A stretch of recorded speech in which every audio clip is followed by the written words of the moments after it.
Hey, we're back. We the are. Unapologetic podcast. It's been summer. It's been about a month. Summer's coming to a close.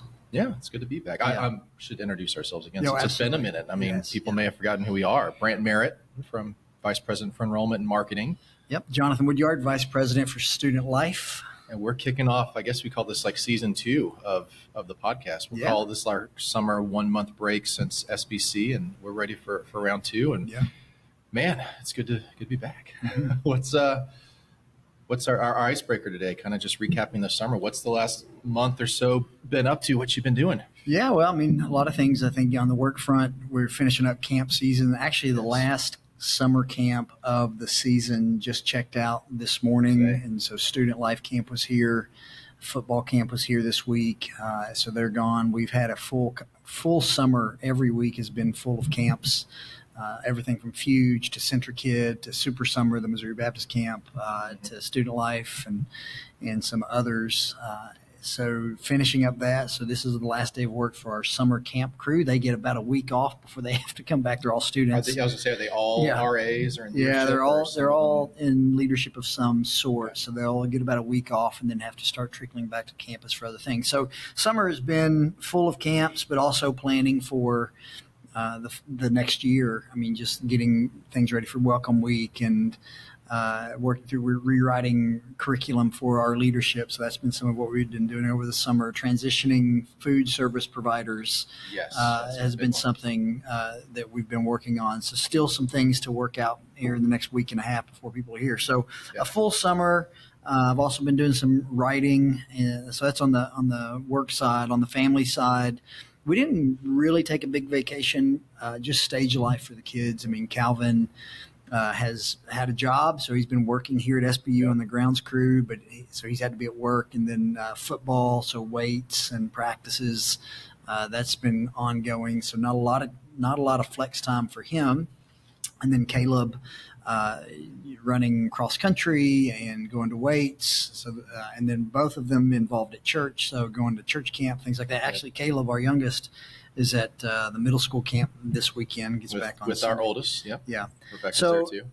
So on the family side, Gina and I have just kind of that season of life where you don't have a lot of time to take big vacations because your kids are involved in so much. So that's been a little bit different summer for us because we usually try to take a vacation in the summer, but really haven't had a chance to do that. Some small trips. We went to Kentucky for a little bit. Next weekend, we're going to go to Minnesota for 4 days and see some friends, and that'll kind of be it. And then hit the ground running with Welcome Week and everybody back. Then you're locked in. Yeah. Right. That's good. Yeah. I'll be a little bit on the opposite side. We get everyone here for move-in day on the 15th and classes to start. And then I'm probably going to take a little bit of a week staycation or do something and catch my breath before then we restart the cycle and start recruiting. Never for stops. Fall 26. Yeah. Well, not even for fall 26. We start recruiting for October online starts, and we've got students starting graduate programs and online every 8 weeks. So yeah, I'll try to catch my breath on that, get a little bit of a break. We did do we've been up here like you guys 2.5 years and had not done. Everyone talks about Northwest Arkansas, Bentonville, Rogers, Beaver Lake, and it's not far from here. It's like 2 hours away. So we finally had a long weekend opportunity, Christy and I, and went down to Eureka Springs, which was it's an interesting little town. It's got a lot of, our Christian worldview, conservative worldview. There were a lot of pride flags. It was Pride Month. We were there in June, and Eureka Springs has a very prideful population there, and was unique being in there. But a lot of cute little shops, a lot of cute, fun places to visit, good food. Stayed at a great B&B. I feel like it's a commercial for a bed and breakfast in Eureka Springs. So that was a nice getaway. We loved being in Northwest Arkansas. That was a nice break for us. But kids have been busy. Tennis lessons, camp, youth, Wednesday nights. Gymnastics is still happening. Sure. And the church, First Baptist, had a fun, great VBS. Both of our girls still got to do VBS because they extended the upper limit to those that had just finished 6th grade. So our oldest got to do that. But yeah, lots of things. It's good. Things happening. It's been busy, but the summer's over. I mean, it's coming to done. It's it's close, August. And it's crazy. just things. And this happens every year. It just goes so fast. Yeah. But that's time, right? It doesn't stand still. It reminds me of a sermon that Jonathan Edwards had written back in the 1700s called "The Preciousness of Time," because it just moves so fast. And so, those are some of my favorite resolutions he did, are his ones on time. Yeah. To maximize every moment, every minute of time. That's right. So, if you've not read through the resolutions of Jonathan Edwards, would highly recommend. Yeah, absolutely. Good stuff in there. So, today's August 1st. This will publish a few days later, so middle of next week, and then move-in days are starting. I mean, we've got athletes coming in. We've got a lot of movement starting to happen on campus. So,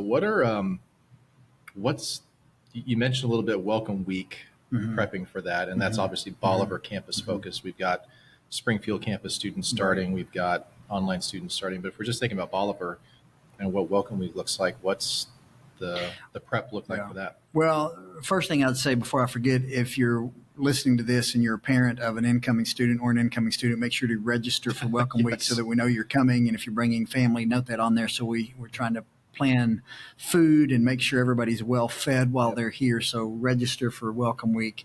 But in terms of the plans, getting ready, Taylor Worley is our Director of Student Activities and Campus Experience. And so Welcome Week really falls in his purview. And so Taylor reports up to my office. And so he's been working this summer with his Welcome Week steering committee, getting everything ready for the environment for when you show up on campus, and directional signage and decorations, and what that experience is when you get here on that weekend. So they're working through all the logistics of all the different events and getting vendors in places and transportation to things and food ordered. All that stuff goes into trying to prepare for that first weekend. But really, before you even get to Welcome Weekend, which is on the 15th and 16th, move-in day, right? The 15th. Yeah, you have a week before. So next week on Friday, on the 8th, you're going to have the football team that's going to show up. That's a big group of people, so they'll show up first. And so we've got to be ready in terms of out of the kind of Welcome Week experience to your housing. So Jacob Banks and the Residence Life team, they're getting their RAs have to show up, get their dorm hall ready, get the RA training done. So there's still some things that are happening this week and next week ahead of Welcome Weekend to try to get all the team ready to receive students, because we want them to have a great experience when they set foot on the campus.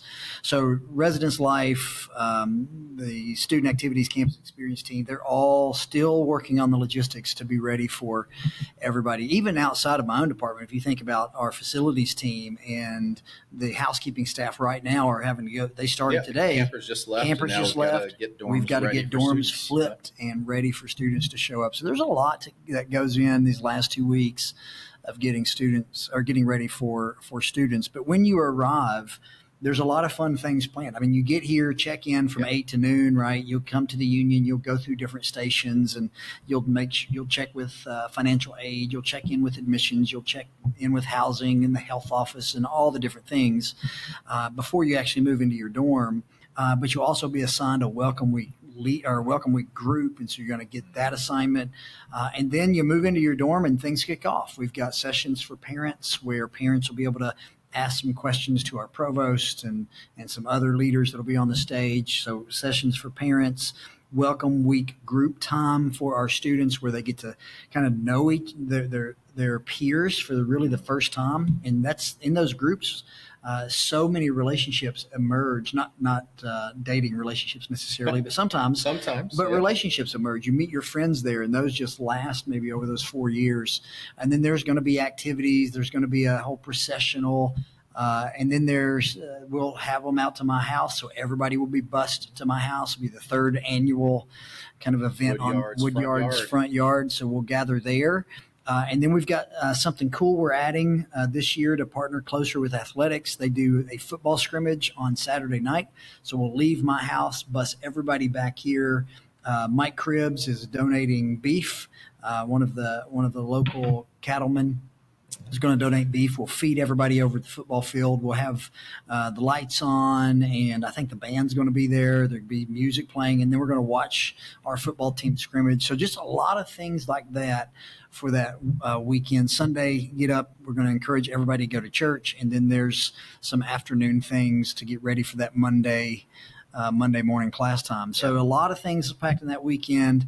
Then there's a few things during the week that we'll do, and we'll wrap up Welcome Week on Saturday and Sunday the next weekend. So don't go home, stay. Yes. Because we will have our third annual partnership with Convoy of Hope, where we serve the community by giving away just 1,000 or so bags of groceries to cars that'll drive through campus. And then Sunday, go to church again, and then Sunday night, all campus meeting where we'll go over a few things, details that are important for students to know, and then have what we call the reunion in the union, where it's just a fun time to hang out and kind of give each other a hug. Welcome back. Let's go rest of the semester. So a packed week of stuff, a lot of things still coming together in terms of logistics, but looking forward to seeing everybody back.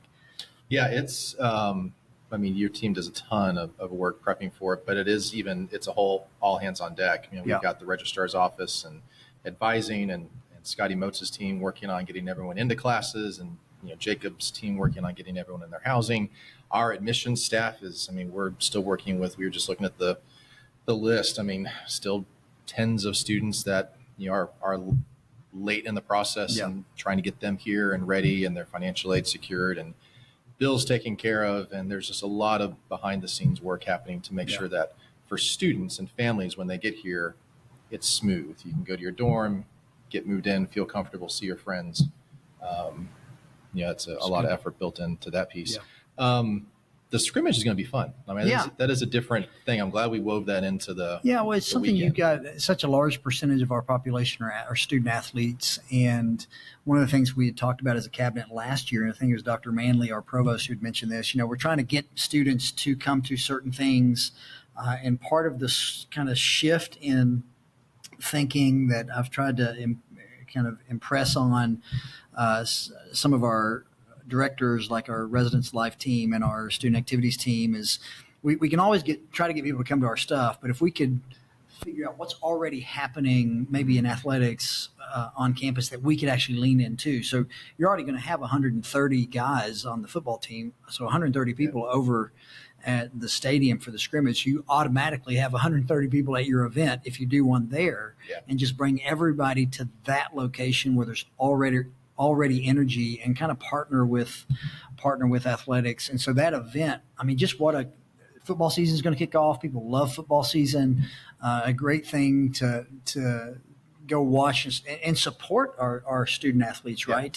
For them to be encouraged, that we're excited about supporting them and seeing what they're going to do. So I think it'll be a pretty fun. We're going to open the concession stand. There'll be burgers, concession stand stuff, and then you can go sit in the stands and cheer on the team for the night. That's awesome. That'll be great. And I'm excited. Our first two home games are night games. Yes, so praise the Lord. Help with the scorching heat coming through. Yeah, that's right. That's a good thing. As I mentioned, we've still got a bunch of students we're working with to get through and get here on campus, and that's just on the Bolivar side. We're going to have over 300 new students coming this fall. 4 straight years of freshman class growth, which is exciting. We're continuing to build that momentum, and it's a healthy mix of athletes and non-athletes coming from all different groups. Vast majority of them from Missouri, but we are pulling from students across the Midwest and elsewhere. So it's going to be a cool group of students. And for our team, the admissions staff, this is almost like Christmas, because you work with these kids, some of them for a year, some who have applied this time last year to come for this fall, and maybe you've interacted with them on a visit event or orientation, but for the most part, it's been phone calls and emails. And so then to see them come and really get to the end of that process of God's called them here to SBU, and we've helped make that happen, and this is the celebration with it. So there's a lot of logistics and nuts and bolts, but it's also just exciting and celebratory to say, hey, we've walked you through this process and been with you and supported you, and you're here, and now we get to celebrate them being here. So that's great for our team. I think it shouldn't be lost on anybody what you said there a minute ago about 4 straight years of incoming class growth. I mean, that's massive in an age right now where higher education is tough. I just heard about, it's not the United States, but over in the UK, Spurgeon College, not Spurgeon College up at Kansas City, but Spurgeon College over in England is closing their doors. So that's just one anecdote, but across the United States, higher education is tough. Enrollment's tough. It's a tough world to be in. And for us to sit here and say 4 straight years of incoming class growth is not a small thing. No, it's not even just connected to Bolivar. I mean, our Springfield campus this fall is going to have full cohorts of nursing and radiography students. We're moving the DPT program to Springfield. This will be the first fall semester with them there. And this year's DPT class is 25% bigger than last year's. We're going to be good. Mid to upper 50s in this year's incoming class. So a lot of good trends with enrollment that we're seeing across all of our programs. Our new STEM master's programs are bringing more students through. We'll have well over 100 new graduate students starting this fall, which is bigger than we had last year. That's great. So that's all great. And we're looking forward to what that's going to mean for the fall. But as I mentioned, we turned the page pretty quick. I am dressing down and modeling our new admissions shirt. I have one in my office. I didn't wear it. I didn't coordinate that with you, but this is all students who visit our campus get a shirt. So this is the admissions shirt for the 25-26 year, and we've got our first preview day in September and working on personal visit revamps and things for students that come to campus. So if you're prospective student families, we have visits throughout the week that you can come, just you and your parents. And if you come on a Monday, Wednesday, you get to visit chapel. Eat in the restaurant. If you come to one of the big visit events, preview days or Bearcat days, those dates are all on the website. And on chapel, just was going to mention that real quick. We've got an exciting lineup of obviously SBU speakers, but even outside SBU speakers coming in this fall. Yeah, as far as chapel goes, we're going to think a lot about missions, evangelism this coming year, and a lot of good people here that we have to pull from. So, I mean, I'll preach several times, but then also Jacob Banks gets a little more, get a few more opportunities for Jacob Banks, our director of residence life. Students enjoy hearing from him. He's not much older than they are, and he's a graduate here, and he's involved in so many of their lives through the residence life program. So he'll get some reps. Taylor Worley, as I mentioned, director of campus experience. Taylor was a pastor for a long time, so a very experienced preacher, and always receives a lot of good feedback from the way he engages with students, so he'll get more reps. But you have people like Matt Kimbrough down in the Redford School that'll get a chance in chapel, Dr. Quackenboss, Dr. Duvall, several people around campus, and Dr. Melson as well will be in chapel a couple of times.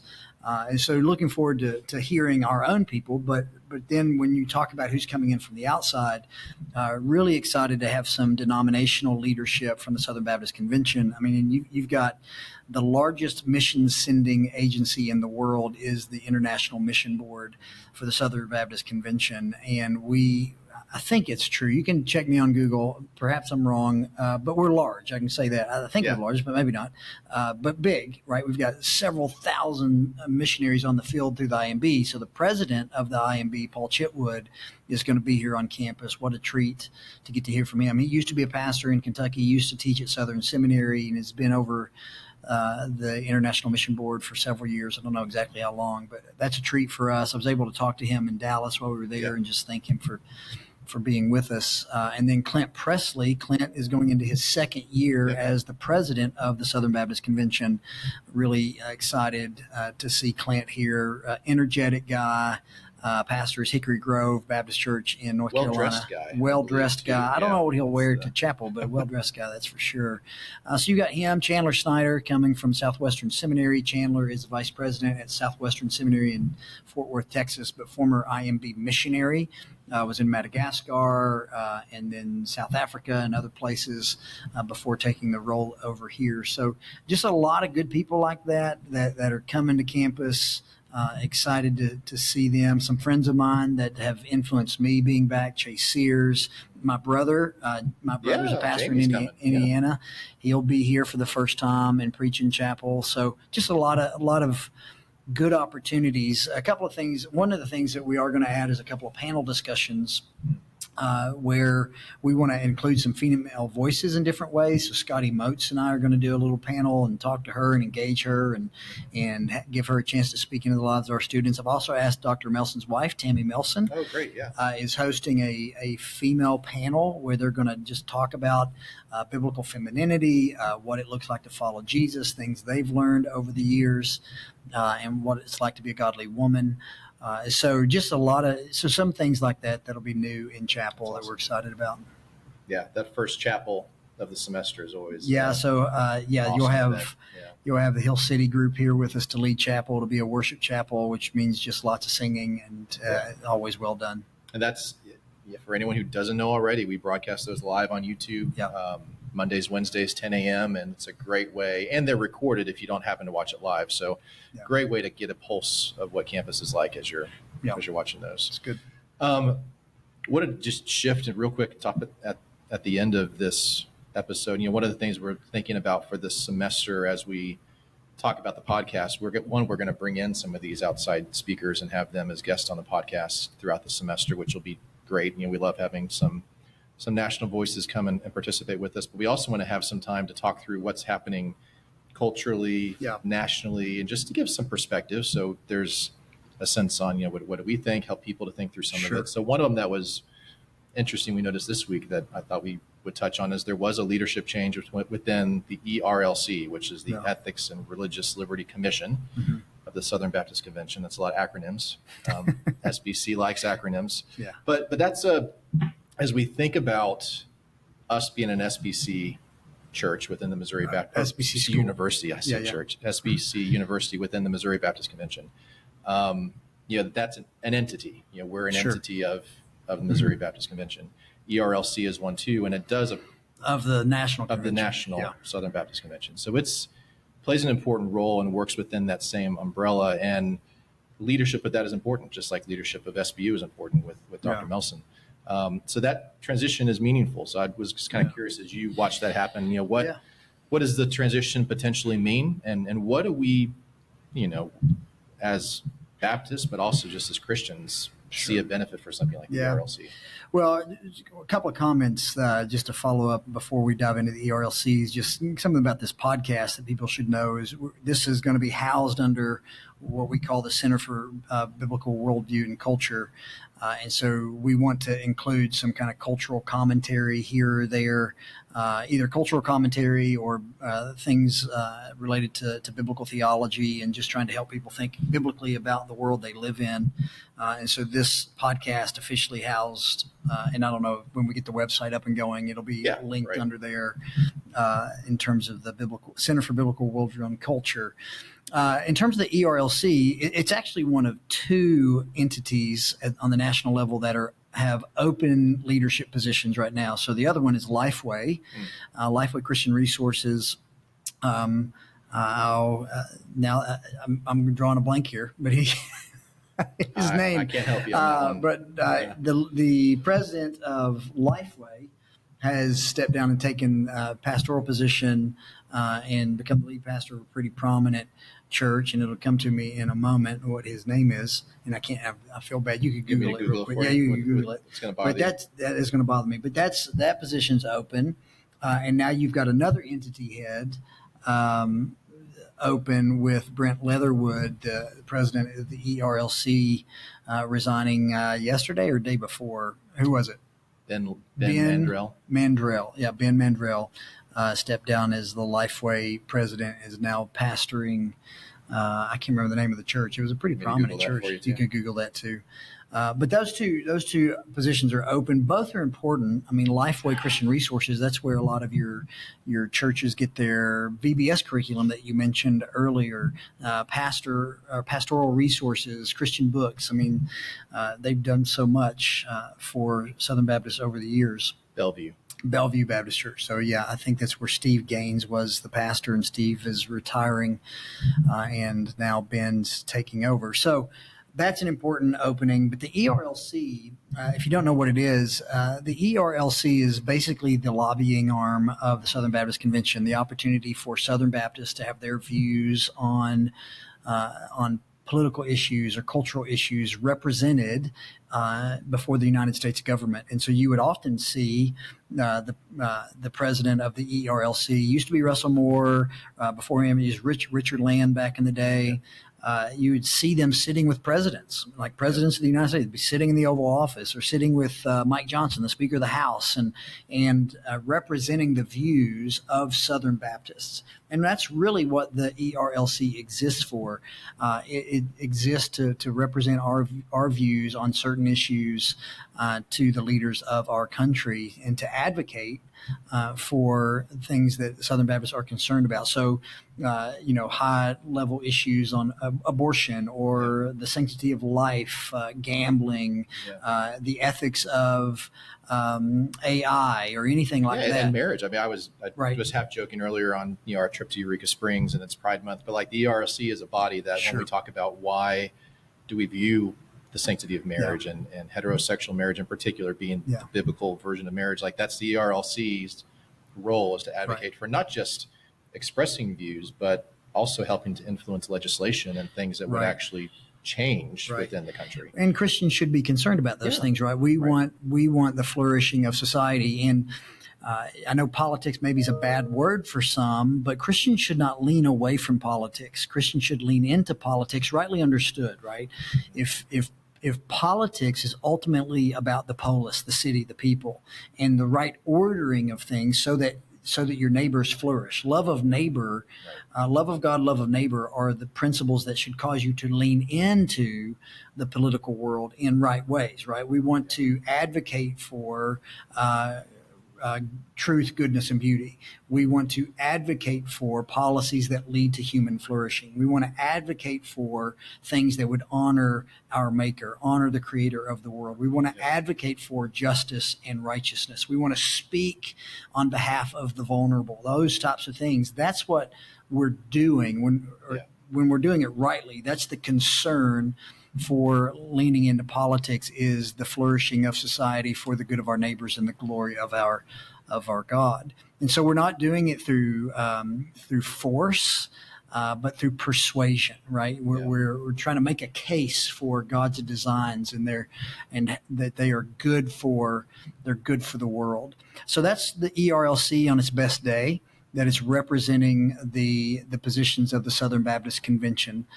And the other thing it does is it turns around to the churches and provides resources, trainings, those types of things. How should churches think about this issue or that issue?